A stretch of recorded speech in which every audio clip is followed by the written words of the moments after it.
Section 1. I'm just being honest. Have you ever been hurt by someone who said, "I'm just being honest"? Have you ever been hurt by someone who said, "I'm just being honest"? It sounds harmless, right? Like they're just telling the truth. But in many Western cultures, this phrase is often used as a shield. A way to say something harsh, without taking responsibility for the hurt it causes. It's honesty with a sharp edge. Almost like saying, "I know this will hurt, but I'll say it anyway because I'm right." That's not just truth. That's aggression dressed up as virtue. In Japan, this way of speaking would be considered rude, or even cruel. Why? Because Japanese communication values empathy over bluntness. It's not just about what you say, it's about how it makes others feel. People often hold back, soften their words, or say nothing at all. Not because they're hiding the truth, but because they believe kindness is more important than winning a point. In fact, the Japanese language is full of phrases like maybe, I think, or it might be. This vagueness isn't weakness, it's a way to protect relationships. So next time you hear "I'm just being honest," ask yourself, is this honesty, or is it an excuse to hurt? Section 2. That's not my problem. What if helping others isn't optional but expected? What if helping others isn't optional but expected? In Japan, saying "that's not my problem" would shock people. Why? Because the culture values harmony and mutual support above all. Even if something isn't your job, you're still expected to care. You're expected to notice, to help, and to be part of the group. In many Western countries, this phrase is used to draw a boundary. It says, "This isn't my fault. I don't need to deal with it." It sounds efficient, independent, even logical. But in Japan, it sounds cold, selfish, and dangerous to group trust. Imagine a workplace in Tokyo. Someone drops the ball on a task. In the West, you might hear, "Not my problem." In Japan, that would be unthinkable. Instead, people say, "Let's fix this together," or even just silently help without pointing fingers. This isn't about avoiding blame. It's about preserving law or harmony. In a society where teamwork is everything, individual indifference is almost a betrayal. So next time someone says, "That's not my problem," remember, it may sound normal to you, but in Japan, it breaks an unspoken rule. We're all in this together. Section 3. You should have known better. Can a simple mistake destroy someone's dignity? Can a simple mistake destroy someone's dignity? In Japan, the answer is yes if you handle it the wrong way. Saying, "You should have known better," may seem like harmless feedback. But in reality, it often sounds like blame, like judgment, like shame. In Western cultures, this phrase is sometimes used to teach, to highlight a mistake, so it's not repeated. But the tone matters. "You should have known better" feels personal, like an attack on someone's intelligence. It doesn't invite learning.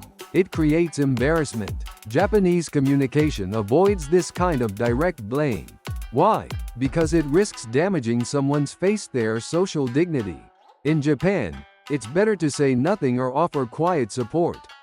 You might hear, "It's okay, let's move forward," even if the mistake was obvious.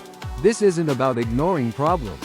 It's about protecting trust. Correcting someone in front of others is seen as cruel. It creates distance and breaks the harmony. So when someone fails, the Japanese way is often to guide gently, or help silently, without making them feel small. "You should have known better" may feel like tough love. But in Japan, love is shown through subtlety, through patience, and through kindness that doesn't shame. Section 4. I don't care. What if saying "I don't care" hurts more than saying "I hate you"? What if saying "I don't care" hurts more than saying "I hate you"? It may sound like a neutral statement, but in Japan, it can feel like a deep rejection. Not caring means you've turned away. You've decided the other person isn't worth your attention. In Western culture, "I don't care" might just mean it's no big deal. It's used to avoid drama or express chill detachment. But in Japan, indifference is not seen as cool. It's seen as cold, as distant, as disrespectful. Caring even a little is part of social responsibility. You show you care, even if it's not your business. You nod, you listen, You show empathy, even when your heart isn't fully in it. Why? Because relationships in Japan are built on small gestures, on reading the air, on showing kizukai, careful sensitivity to others. I don't care cuts through that like a knife. It says, you're not important. And that breaks the delicate balance of connection. So while I don't care might feel honest or freeing, in Japan, it sounds careless and cruel. Sometimes, silence or soft words carry more kindness than blunt truth ever could. Section 5. At least I'm not like them. Is feeling superior the same as being right? Is feeling superior the same as being right? The phrase "at least I'm not like them" may sound like self-defense. But in reality, it's a form of comparison rooted in ego. It's not about growth, it's about looking down on others to feel better about yourself. In Western conversations, this phrase is used to deflect guilt. Someone makes a mistake, but says, "Well, I'm not as bad as that guy." It sounds clever, even funny, but the humor hides something. A need to feel superior, without actually improving. In Japan, this attitude clashes with cultural values. Why? Because Japanese society values humility over self-praise. Boasting, even indirectly, is seen as unsophisticated. You never raise yourself by putting others down. Instead, Japanese people often say the opposite. "No, I'm still learning. I have a long way to go." This isn't false modesty, it's social grace. When you say "at least I'm not like them," you isolate yourself from the group. You turn differences into distance. And that's something Japanese culture works hard to avoid. So remember, humility invites connection. But ego, even dressed as a joke, builds walls. Section 6. You need to toughen up. Is telling someone to toughen up actually helping them? Is telling someone to toughen up actually helping them? Or is it just a way to silence emotion? This phrase sounds strong. It sounds like advice. But in Japan, it sounds like a rejection of human feeling. In Western cultures, especially among men, "you need to toughen up" is often said with good intentions. To motivate, to protect, but it can easily backfire. Because not everyone shows strength the same way. In Japanese culture, emotional restraint is respected. But so is empathy. You don't tell someone to be tougher. You ask, "Daijobu? Are you okay?" You don't erase the emotion. You hold space for it, gently. Why is this different? Because in Japan, feelings are not obstacles to overcome. They are signals, things to be honored, not erased. Saying you need to toughen up feels dismissive, as if emotion is weakness. But here's the question. Which takes more strength, hiding pain, or holding someone else's? In Japan, the quiet act of caring is a kind of strength. You don't need to be loud to be brave. So the next time someone's struggling, would you say "toughen up"? Or would you sit beside them and say, "I'm here with you"? Section 7. I told you so. Is being right more important than being kind? Is being right more important than being kind? "I told you so" is one of the most satisfying things to say. But only for the person saying it. To the listener, it's a punch. It doesn't fix the mistake.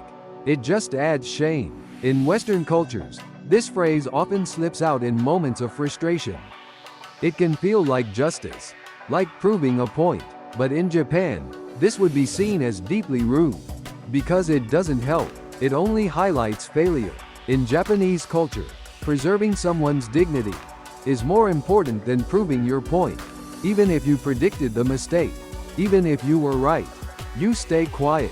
You support without saying, "See? I knew it." Why? Because in Japan, making others feel bad doesn't make you look smart.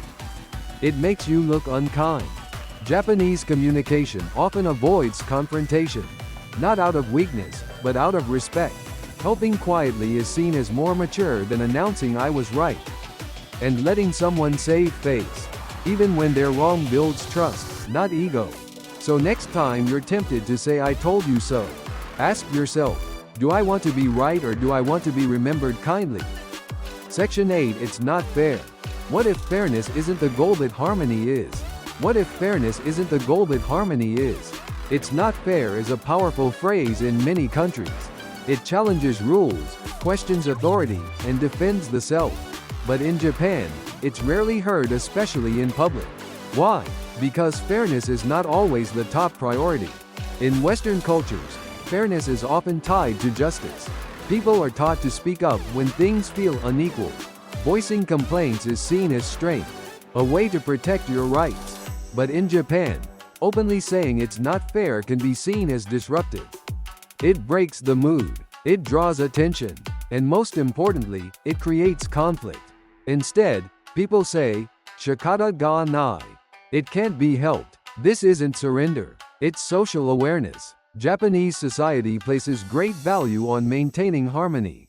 Even if something feels unfair, complaining openly may cause more harm than good.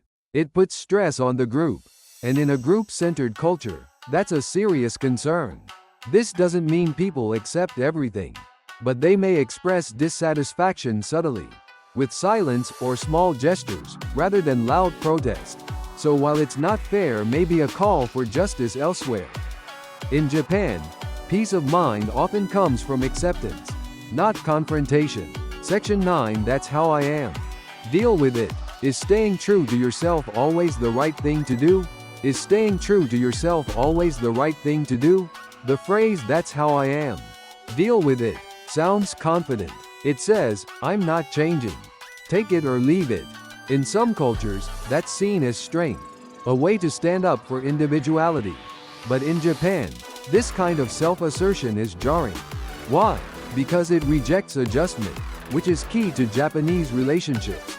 In a group-oriented society, the question isn't, how do I express myself? It's, how do I fit into this moment, with these people? Saying that's just who I am can sound selfish. It places personal comfort above group harmony. And deal with it? That's not a request, it's a demand. Japanese communication often values subtlety over assertion, flexibility over stubbornness. You adjust, you bend, you notice others' moods, not to lose yourself but to live in harmony. This doesn't mean people have no individuality. It means individuality is balanced with empathy. Because in Japan, being easy to be around is often more admired than being unapologetically yourself. So next time you feel like saying "that's just how I am," ask yourself, are you being authentic, or just refusing to grow? Section 10. You owe me. Is a good deed still good if you expect something back? Is a good deed still good if you expect something back? You owe me is a phrase that turns kindness into a transaction. It says, I did something for you, so now you're in my debt.